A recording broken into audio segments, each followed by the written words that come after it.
spoke on the vetting process that Aurora Logistics has their own vetting process for carriers, what you consider to be a good carrier and why.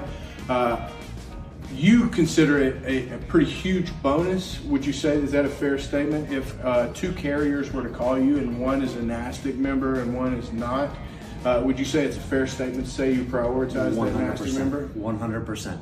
Yep. We understand kind of the educational programs. We understand the relationships that carriers, small trucking companies have with NASTC, and that's important to us.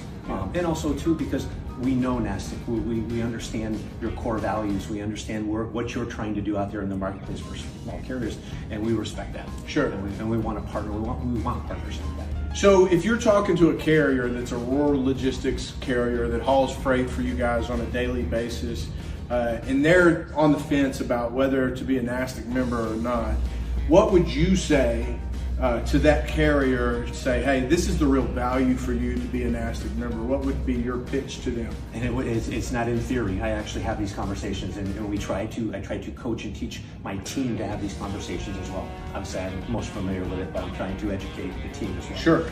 But I think the first thing out of the gate, which I think is the simplest to communicate, is the fuel program and the fuel discounts. I think that's very valuable to, in a sense, get people interested or understanding what's the first thing out of the gate to learn and understand about NASTC. So that's kind of the introduction that I would give. And then the other piece of this thing is just the network, the collaboration within your organization, at least from what I see, as well as the educational piece of it and some of the other components of insurance and things of that nature, the technology.